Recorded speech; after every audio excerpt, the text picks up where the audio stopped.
Hey guys welcome to S4 media. నేను మీ రేఖ. Big బాస్లో day 37 promo అయితే రిలీజ్ చేశారు. నామినేషన్స్ రెండో రోజు నామినేషన్స్ రచ్చ మామూలుగా లేదు. ఎక్కడ కూడా ఫైర్ అనేది తగ్గలేదన్నమాట. ఫైర్ రోజు రోజుకి అలా పెరుగుతూనే ఉంది. వైల్డ్ కార్డ్ ఎంట్రీస్కి వచ్చిన రాయల్ క్లాన్ ఏదైతే ఉందో ఓజీ క్లాన్ మీద నామినేషన్స్లో అలా దూసుకు వెళ్ళిపోతున్నారు అంతే. మరి రెండో రోజు నామినేషన్స్ రచ్చ ఎలా సాగిందో చూసేద్దామా. రోహిణి వచ్చేసి యష్మిని నామినేట్ చేస్తూ చెప్తుంది, నబీల్ అండ్ పృథ్వీ గేమ్ ఆడినప్పుడు ప్రేరణ సంచాలకగా ఉంది కదా, మరి పృథ్వీ ఓడిపోయినప్పుడు నువ్వు ఎందుకు ఏడ్చావు అని చెప్పేసానంటే దానికి ప్రేరణ డెసిషన్ తప్పు అని లేదు అని చెప్పి యష్మి తను డిఫెండ్ చేసుకుంటుంటే లోపు తన ఎవరైతే రోహిణి ఉన్నారో తను చెప్తుందనమాట, నువ్వు తప్పు చేయమన్నావు అని చెప్పి చెప్తూ ఉంటుంది. అంటే అక్కడ ఏం జరిగింది, నువ్వు ఐఆమ్ మెగా చీఫ్ అన్న దగ్గర నువ్వు స్పేస్ ఇవ్వాలి అని చెప్పి నువ్వు ఎందుకు చెప్పలేదు అని చెప్పి ప్రేరణ అని అప్పుడు అంది కదా, అదే పాయింట్ తీసుకొచ్చి ఇక్కడ మాట్లాడుతుందనమాట. సో నువ్వు తప్పు అనలేదు, తప్పు చేయమని చెప్పావు అని చెప్పి చెప్తుంది. అండ్ పృథ్వీ ఓడిపోయినప్పుడు ఎందుకు ఏడ్చావు అని చెప్పి, అంటే నబీల్ చీఫ్గా గెలిచినప్పుడు నువ్వు ఎందుకు ఏడ్చావు అని చెప్పి ఆ పాయింట్ మీద కూడా నామినేషన్ తనని వేసి ఆ పాయింట్ అడిగిందనమాట.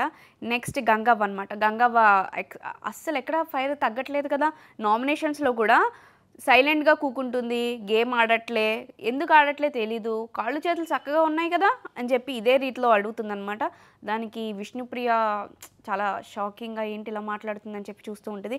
నెక్స్ట్ రోహిణి లోపలికి వచ్చి ఎంజాయ్ చేయమంటే నువ్వు ఈ ఎంజాయ్ నువ్వే చేస్తున్నావు తప్ప ఒక గేమ్ ఆడడం కానీ టాస్క్లో ఎంజాయ్మెంట్ అనేది ఎక్కడా కనిపించలేదు, నీ వరల్డ్లో నువ్వు ఉంటున్నావు అని చెప్పేసి అంటే ఎక్కడ నా పర్సనాలిటీ రివీల్ అవుద్దో అదే నేను చూపిస్తాను తప్ప నేను ఎప్పుడు నాది జెన్యున్గా ఉన్నాను కానీ నేను ఇది అని చెప్పి వాళ్ళు చూస్తారు వీళ్ళు చూస్తారు ఇలా చేయాలని చెప్పి నాకు ఇంటెన్షన్గా లేదు అని చెప్పి విష్ణుప్రియ చెప్తుంది.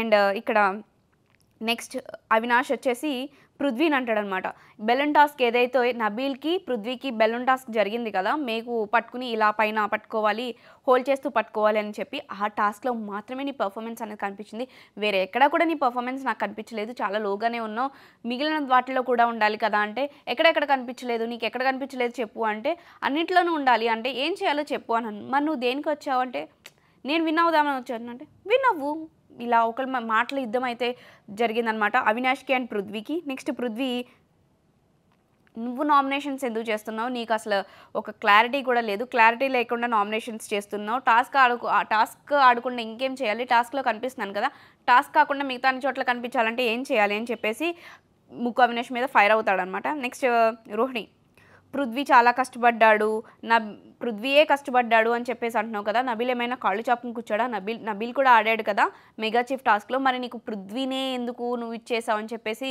యష్మిని క్వశ్చన్ చేస్తూ ఉంటుంది. అలాగే ముక్కు అవినాష్ యష్మితో మాట్లాడుతూ ఉంటాడనమాట, తనని నామినేట్ చేసినట్టున్నాడు. ఏమంటాడంటే మనీని నామినేట్ చేసినప్పుడు నువ్వు ఎస్ అది అని చెప్పేసి నువ్వు ఎక్స్ప్రెషన్ ఇచ్చావు, అది అలా చేయకుండా ఉండాల్సింది, అది నాకు నచ్చలేదు అని చెప్పి చెప్తాడంట. అంటే నిన్న మనకి ఎపిసోడ్లో రాయల్ గ్రూప్ ఏమనుకుంటున్నారని ఓజీ క్లాన్ మెంబర్స్ అనుకుంటున్నారు, మణికంఠ అని ఓజీ క్లాన్ మెంబర్స్ అందరూ కూడా టార్గెట్ చేశారు, కార్నర్ చేసి పక్కన పెట్టారు అనుకుని ఫీల్ అవుతున్నారని చెప్పి వీళ్ళు ఫీల్ అయిపోయారు కదా. సో నిన్న టేస్టీ తేజ వచ్చి మణికంఠని తన పాయింట్స్ మీద నువ్వు ఇలా చేస్తున్నావు, ఇలా గేమ్ ఆడుతున్నావు అని చెప్పి నామినేట్ చేసినందుకు యష్మి చాలా హ్యాపీ ఫీల్ అయింది, దానికి తను ఒక ఎక్స్ప్రెషన్ ఇచ్చింది, అది నాకు నచ్చలేదు అని చెప్పి ముక్కు అవినాష్ యష్మిని నామినేట్ చేశాడు. సో తేజ గారు ఏదైతే మణికంఠని నామినేట్ చేశారో ఆ రీజన్స్ వ్యాలిడ్ అనిపించాయి, నాకు అది నచ్చింది, సో దానికి నేను ఫీల్ అయ్యాను, అదే నేను చెప్పాను అని చెప్పేసి అయితే చెప్తుందనమాట.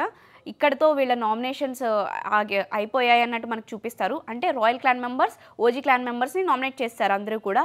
కానీ ఇక్కడ మనకి తెలియని ట్విస్ట్ ఏంటి అంటే రాయల్ క్లాన్ మెంబర్స్ని కూడా ఓజీ క్లాన్ మెంబర్స్ 2 మెంబర్స్ని నామినేట్ చేయొచ్చు డైరెక్ట్గా. ఓజీ క్లాన్ మొత్తం డిసైడ్ చేసుకుని రాయల్ క్లాన్ మెంబర్స్ని 2 మెంబర్స్ని డైరెక్ట్ నామినేట్ చేయొచ్చు అని బిగ్ బాస్ అయితే ఆదేశాలు ఇస్తాడనమాట.